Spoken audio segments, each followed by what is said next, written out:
Thank you, Mr. Speaker. I'm pleased to rise and briefly address the Financial Measures Act. As usual, and as described by the Minister of Finance, the majority of this Act contains amendments required to other acts of the Legislature for the budget to be enacted. The Minister spoke of some of those. We've spoken in the past to the contents of this budget and our opinions thereof, and normally I would stand in my place at this time and reiterate a few of those points. But instead, Mr. Speaker, I will focus on the same clause that my colleague, the member for Northside-Westmount, just spoke of, which is Clause 8.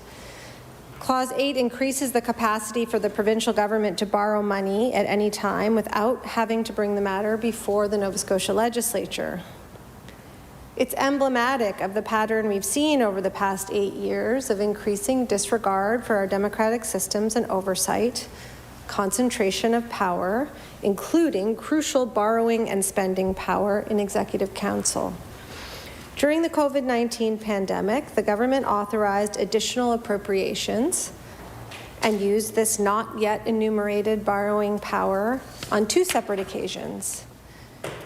Mr. Speaker, we don't seek to constrain the authority of government to spend in the face of an emergency like a pandemic.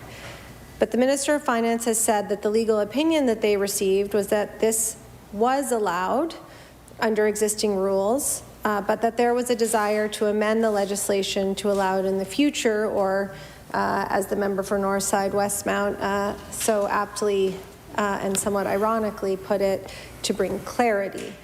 I understand, as I said, Mr. Speaker, that there may be occasions when government must act quickly to respond to emergencies and when financial resources will be required in that action. But this enumerated borrowing power is not restricted to emergency situations, Mr. Speaker. There, in fact, are no conditions at all that would constrain the government in their ability to borrow astronomical amounts of money without anyone in this chamber ever knowing about it. I would think that the government would respect the democratic function of this House enough that it would perhaps see our very existence as something of an impediment to this, but this Act clearly shows that that is not the case. Given the requirement, the opinion that this government has received that this power must be clarified, it is our opinion that the very least that could be done in the name of responsible government is to file additional borrowing appropriations with the legislature forthwith.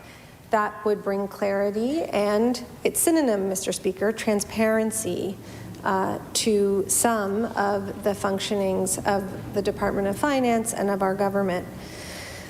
The Minister of Finance has expressed the view on a few occasions now that the primary means of providing checks and balances on government spending is our 4 to 5 year election cycle.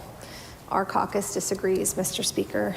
We disagree in principle, based on the fundamental principles of parliamentary democracy, but this disagreement is strengthened by our electoral environment, a first-past-the-post system where more Nova Scotians voted for parties other than the party that currently holds power. Members of the Legislative Assembly are elected to represent their constituents in this House and to hold the government accountable. Our tools for this task are debate and questioning. The adversarial nature of the work that we do here, Mr. Speaker, is anathema to some, but it is our system. In its best form, it can be well and professionally executed by people who disagree as passionately and as respectfully as they care about their communities. A government that is not publicly willing to argue or even disclose their case and answer those questions is a government we might want to be wary of. Thank you, Mr. Speaker, and I look forward to hearing more on this at law amendments.